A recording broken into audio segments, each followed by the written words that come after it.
So with Pomeroy Pacific involvement in numerous projects exceeding $2 billion in the current pipeline, there's no doubt that you've achieved remarkable success. I'm eager to hear about some of your most recent projects and achievements. Could you share a few highlights from these recent endeavors with us?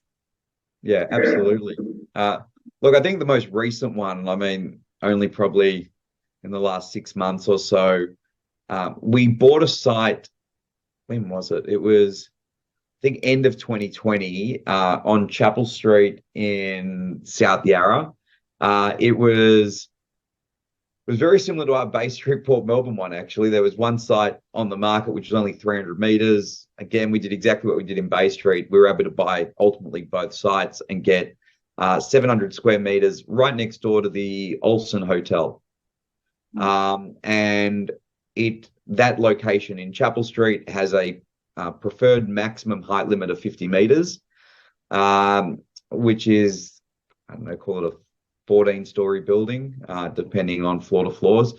And we had a vision for an office building where we wanted to do a very high quality strata office building, small floor plates, about 500 square meter floor plates.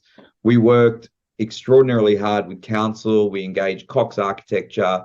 So we really do focus always on projects, getting the best consultants that we can get. We never skimp on consultants. We're never about the cheapest. We're not about the most expensive, but we are about who is the right consultant. So, right doesn't always mean cheapest or most expensive, but it goes back to that earlier question about the DD and risk. That's another huge mistake people make. They think they save money in their soft costs element of a feasibility. It's the one thing I would just say, unless you think you are so experienced and know more than most, get the smartest people around you, because that is the cheapest way to save money. Thinking you can save it by using your family lawyer to do a construction contract rather than going to a specialist lawyer that only does construction contracts, or going to a two-man architect when you're doing 70 apartments. It's just, sorry, I can't help myself on that, because again, it's a serious just thinking issue that people need to think differently, in my view. And we see all the bad projects have got bad consultants. Yeah, it's just consistently they get themselves in trouble.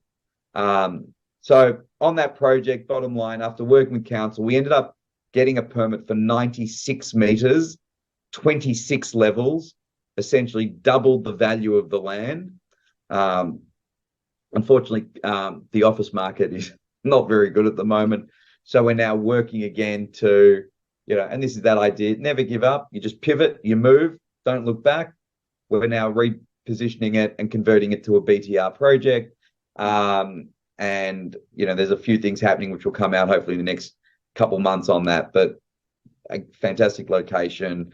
And, just an example of, do the DD. We knew we could make money on the 50 meters, but we ended up being able to get 96 meters, and that'll be a transformational project for the location. 12 Apostles, really unusual project.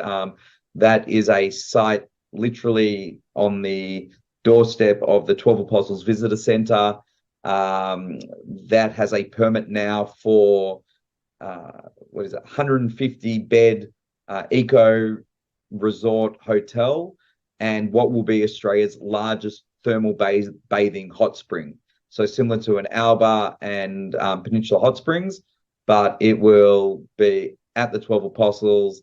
Part of our learning when we got involved in that project was, and surprising to me, but the 12 Apostles is Australia's #1 most visited regional tourist destination in all of Australia, more than Uluru and the Great Barrier Reef combined in terms of international visitors, not international visitors, full stop.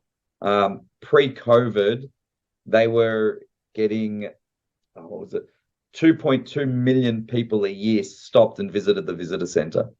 Wow. 8 million people pass through the region a year. So just, it'll be an absolute game changer for the 12 Apostles.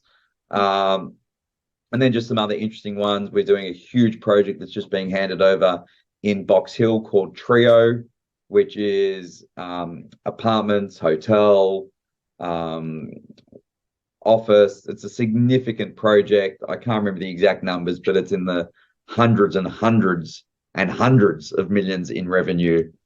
So it's significant, and in the hundreds and hundreds in build cost. So significant project being handed over at the moment. So really diverse, exciting projects, even a winery down in the Mornington Peninsula, which will be a beautiful restaurant with a brand new winery.